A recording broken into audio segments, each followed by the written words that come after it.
I think people should know that I'm a criminal or an ex-criminal. I prefer that I'm an ex-criminal. You would say, I guess you would say I'm notorious, there's no doubt about that. But I like to think that, I don't like the word rehabilitation, I've always said that, I think it's a hackneyed phrase, but I believe I've evolved back to where I was. Started off a good guy, I think I've finished up a good guy. Period in between was a learning process. I did a lot of bad things, I think I've paid for it. And now I think I've evolved to what I am, I think I can still do some good. And I've written a book, which will be coming out soon. And I truly believe that I'm hoping I've got 10 good years left to be able to do some good things. Yeah. Look, I was a good boy up until I was 17, and my mother committed suicide. We had a fairly heavy home life. My father had two personalities really, and when he was drunk he was violent, and I think it had an effect on me. The day that she died, I left home. Within 6 months I was in trouble. I mixed up with other guys, and it's often happens, peer pressure, young people get involved, and went to jail for 3 months at Long Bay. And that experience changed me forever really, because the condition was so archaic, and that you learn to change your whole code of ethics. You know, people outside have got code of ethics where you don't do this, you don't do that. In jail, you turn it upside down on its head. Whereas what is right in there is wrong out there, and what's wrong in there is right out there. And you know, I walked out after that 3 months with a different attitude about things, but still pretty innocent. But then I went on and over the years became a bank robber, escaped from jail 3 times, and you know, did long periods of jail in various states. When my mother died, I was real dirty. I was really upset that she was a good woman in every way. She was 43, she was dead. The reason that she died, I felt, was that when she was dying, she'd overdosed on sleeping tablets. I had to get on my bike and go and ring for a doctor. And when I went there, the phone was broken. We didn't have a phone, we couldn't afford a phone, and I had to go a lot further to get to another phone. When I rang the doctor, he wouldn't come because we owed him money. So then I had to ring another doctor. By the time the doctor got there, she was in a bad way. And they got her to the hospital and she died. Now the thing is, if we'd have had money, I always felt that she wouldn't have died, we'd have got there in time. And even if we'd have had a car, we could have taken her straight to hospital, or if we'd had a phone, we could have rang a doctor straight away. And I walked out that day from home, and I was pretty bitter. I sort of felt it was me against the world. And that was the attitude I took, you know. Well, the first crime, what we did is, well, I didn't get caught for the first crime. We're trying to stick up a drunk in a park with a toy gun. And he gave us the money, but he complained he wouldn't be able to pay his rent, and I felt sorry for him and gave him the money back. And then he said, no, look, you guys must need it more than me. And he's taking, and we're arguing about whether he should keep it or take it back. And he finished up giving it back to me, and he went. That was my first crime, you know, and could have went to jail for 10 years over it. And the one I went to jail for, we did a break and enter, 3 of us on we thought it was a famous jockey's house. We got in there, we thought he had a lot of money in there. The guy that put us in there gave us the wrong information, it wasn't. You could have fit a jockey in each leg of the trousers with the guy that we broke into the house, tried to pawn the goods, and we got arrested, went to jail, and that's when I did the 3 months. Yeah. Well, yeah, bank robberies, I graduated to bank robberies. You know, in 1966, January, I robbed a bank at County Heights, and I got away with it, but I was on the run. I had a girl in America that I couldn't get over there because I had a minor criminal record at that stage, and America wouldn't let me in to get over there till I couldn't get to the girl, and so I was trying to buy false passports and everything. I robbed the bank, and then I robbed another one on the 14th of February 1966 because it was changeover day. It was Valentine's Day. It was also, they'd changed to decimal currency. It was a pretty famous day in Australia, and I robbed the bank at Cabramatta then. And then I finished up going to Melbourne after that. I got caught down here, robbed the bank down here and got caught. I finished up, I went to Pentridge down there. It was very tough at the time. As I said, when my mother died, it's me against the world. I didn't really have any remorse. I felt that conning and thieving was permissible if you can get away with it. And I was like that for a long time. So I think that probably with me, I think we're saying with a lot of young people that they need a mentor, particularly guys, young guys that haven't got a good family life and break away from the family. They need a mentor. It's got to be someone who's strong personality, who's got their interests at heart, who can take them aside and mentor them and show them where they're going, because you know, it's an important phase of their life which way to go. And you know, to me, the law itself, there's a lot of people just step over that line. It's very easy to do it, you know, and particularly when you're young.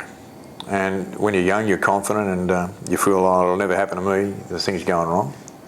And if I'd have had a good mentor, I may well have finished with a different life, I don't know.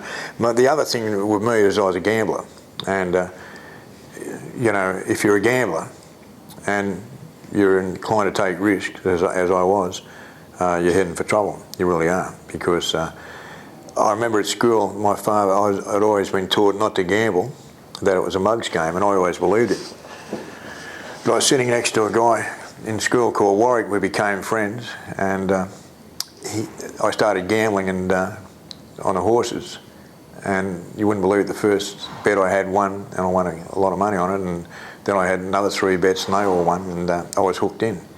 And I was playing a lot of tennis at the time, playing competition tennis, and I used to go and put some bets on with SP Bookie before I went to play tennis. And I got hooked into it, and in later years when I had a lot of money, I used to go to the races and the baccarat schools up the King's Cross, and I'd gamble quite heavily, you know. And when I'd lose a lot, I'd get into debt.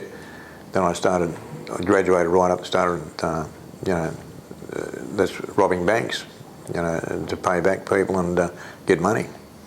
So it's, you know, it's a vicious circle, really, you know. And I've never met a gambler yet, a full-on gambler who wins in the long run, you know. It's a mug's game, it really is. And so that's where a mentor would have been handy. Well, I think that's fairly spot on for most prisons. Maximum security jails have always been violent, controlling and oppressive. A lot of the minimum security jails are more of a, particularly the camps, are a lot easier and conducive, I think, to guys thinking jail's pretty easy. But I think that the transitional period from going from being in maximum security to minimum security, they don't do it to a lot of prisoners, and they stop. They reach a stage where probably at medium security, or they'll put them in places like they've got now Dawn to Lowers at Silverwater, where there's a small section where people go out on work leaves and go out on day leaves, but most of it, they're just in a place with razor wire around it. They're locked in themselves and locked in the yards, and they call it minimum security, but you know, my friend calls it Guantanamo Bay, and it's not conducive at all to rehabilitation. There's hardly any programs there at all, and this is happening more and more in the prison system because it's increasing in, I think it's about 11,500 now in New South Wales alone. You know, it's increased, I think, something like 40% that the remands have, because they've changed all the bail laws. And this can only get worse. It's overcrowding. Sometimes they've got 3 people in a cell again. They're crowded. No programs. The violence, there's been time, a place like Goulburn are very violent. It used to be known as the killing fields. There were over a dozen people got killed over there in the 90s, and I knew a lot of those guys. And the bashings by prison warders used to be constant back in the 60s and 70s and 50s, and Grafton, the Royal Commission, the Naval Royal Commission proved that, and they shut Grafton down. And it's a very famous riot, the Bathurst riots in 1974. It was actually 3rd of February 1974 when they destroyed the jail and closed it down for over 10 years, the jail. And 20 prisoners were actually shot during that riot. Every one of them was single-handedly bashed later on when the riot was over. And young guys going to jail, in the old days particularly, they were in serious, there was serious danger of being raped, stood over for sexual favours. A lot of them capitulated to it. Now I don't think that happens so much, because I think drugs is the main problem in jail. I think there are a lot of people coming into the system now that are on ice. That's the same up in Queensland when I was up there. It's a terrible, dangerous drug. It makes people go crazy, and even the ones that aren't on that, they're on other drugs. And drugs, I've seen most of the young guys coming in are hooked on drugs. When they get out, the first thing they do, they're not rehabilitated, they go straight out looking for more drugs. And I mean, it's a recipe for failure straight away. And I just think that there's too many people in the system, there's not enough staff, it's all about money. And you know, I just think that until they start bringing in a lot of programs, things aren't going to improve. That's the way I see it. And the other thing I'd like to say is that the long-termers, the people doing a long time, or violent offenders, aren't getting out on parole when they're supposed to be getting out. Because they're bringing in a policy now, you've got to get out on external leave. There's not enough external leave. They don't give them the external leave, and then they use that as excuse. You've done a long time. Until you do external leave and mix with the community, we can't let you out. But they don't give them that opportunity. And it happened to me. They made me do an extra 13 months. Because even after 14 years, they still wouldn't give me external leave. This commissioner wouldn't do it. And this has happened to a lot of people in there. Prison, to me, particularly maximum security, is walking a tightrope, because you've got a lot of guys that are doing a long time. Some of them never to be released in jail. And they get up, if they get out of bed on the wrong side of, one morning, they can turn on anybody. And that's why I saw a lot of people have been killed in jail, stabbed to death, bashed. And someone like me is, a target for some. Not for most I get on well with, but I'm a target for a few, because they think if they bash me, that they get a name on the guy who bashed that guy who got out in the helicopter. So, and I had, when I came out of segregation after 4 years, there were some guys, 4 of them, they belong to what's called some white Australian group. They were dirty on me because I'd associated with a guy called Doug Johnson, who was a leader of the Aboriginals, and they were going to kill me in the showers. But some other guys found out about it and went and fixed it up, and virtually said, anything happens to Killick, then you guys will go. So it didn't happen, but I realised then how close I came to actually getting stabbed, and I didn't even know about it. I didn't know what I'd done wrong, and that's what can happen in jail. People get stood over. People, if they get on, there's a thing they call it buke. It's some sort of, it's a sort of methadone type thing, but it's I just forget the name of it. They call it buke, and the guys that get it, they sell it. They don't actually. Half the time they don't take it. They pretend to swallow it, and they sell it to other guys. And after a while, guys have got no money to buy it, so then they stand over them for it. And the next thing you see, those guys are on protection. Guys come in, if they get drugs sent in, guys will stand over them for that. They stand over them for money. It's a vicious circle in there. And having said that, there's also, once you get settled into a routine in jail, and you all get to know each other, and I'm talking about the long timers, they tend to have a rapport between each other, and particularly get in a good wing, and you all get on fairly well, and it becomes not too bad, because they'll do things for each other, they'll help each other, you've got friends, and if you stay there for a long time, you develop good friendships with these people, and you realise that, you know, who you can trust, who you can't trust, and that helps you get through, I think. You really need friends in there. You can't go through as a loner, I don't think. You know, people that try to go through as a loner usually don't make it. It gets easier as they progress down the scale, they get into minimum security. But once again, to me, drugs, I will say now that drugs, which wasn't a problem in the 60s and 70s, I just saw it starting in the 70s, but in the 80s, 90s and now, drugs are a major problem in jail, and everybody knows it. Most people that come into jail, it's drug related, and they get back out and they're back into drugs. So drugs are the main cause of problems, the main reason why we get strip searched before we go for a visit. Yeah, look, I've tried it quite a few times. I'd done over 7 years in jail, and I'd spent 4 years in the H Division down in Melbourne. It was pretty tough going.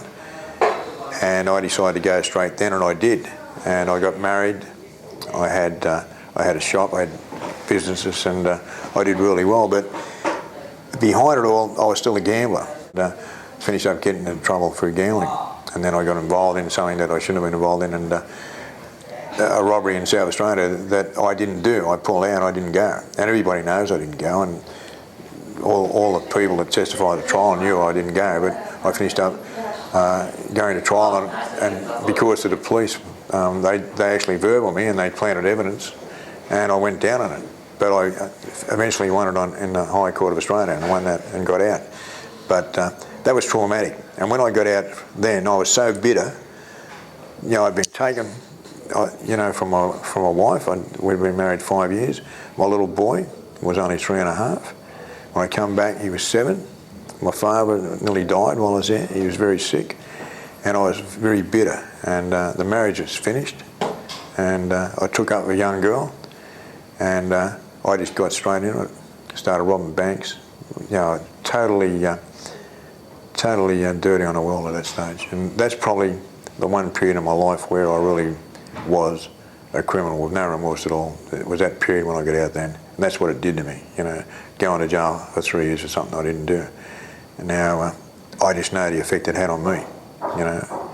And I robbed banks. I had escaped up in Queensland. I was there. I got caught up there, and the girl that I was going with busted me out. She slipped me a pistol at the hospital, and it was only a toy gun, but I held up the screws. They had real guns. I held them up with a gun and got away, and was out for 12 months, and they were real dirty about that.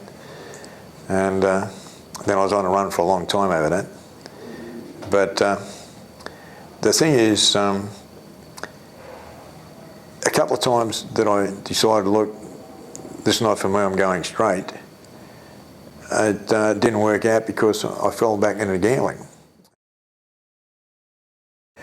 This time, when I came in this time, what happened is that I started writing a book while I was in jail, and realised what an idiot I've been, the amount of money I'd lost gambling, and the mistakes that I made, that I'm supposed to be an intelligent guy, and yet I made these mistakes that, you know, dumb guys wouldn't even make, when you think about it, some of the risks that I took. And, you know, Lucy went to jail over me, the girl who got me out in a helicopter, she went to jail over me. And so I just said, look, when I get out, so I took up writing courses. I'd had things published before, but at this time I really went at it, and I get out. I hope I got 10 good years left. I'm going to write, put some books out, explain how these things happen, go on an anti-gambling campaign, explain to people in books what it does to you.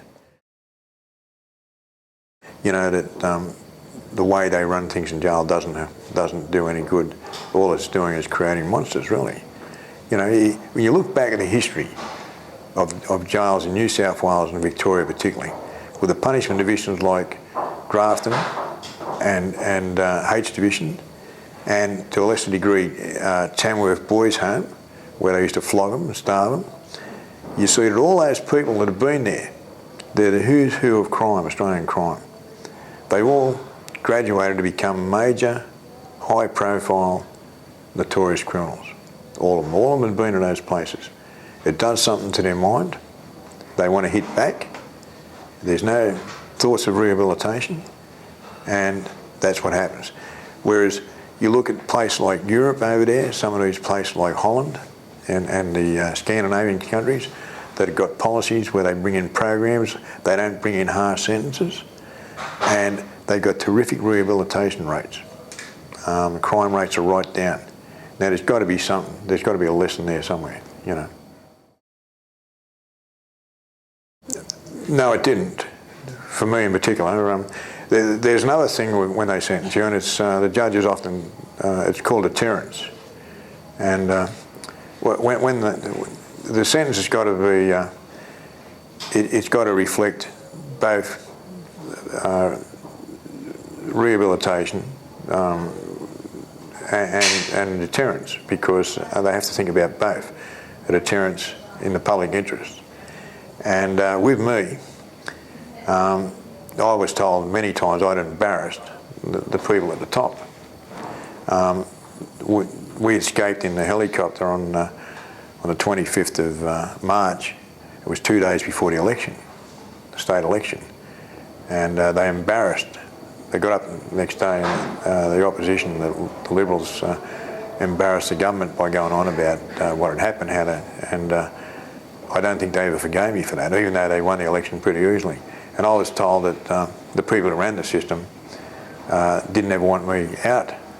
That's what I was told, and I was told that many times, and they did try to keep me in as long as they could. I got a huge sentence, and the way that they treated me was not absolutely. There's no thought of rehabilitation. You don't put a person in jail in segregation for 4 years, 23 hours a day, for escaping, because that's what I did. I mean, I'm not saying it wasn't serious, but there was another guy called Vesta. He was in for raping and murdering a nurse with his cousin. And what happened is that at Lithgow, they got never to be released. At Lithgow in the education, he chased him around in the education in front of the women in there and stabbed him to death about 16 times. Now he went down to where I was in segregation. He did about 12 months down there, and they let him out again. And I said, how come you letting a guy like that out? And yet me, I'm still here. And they said, you embarrassed the system, he only killed a crimp.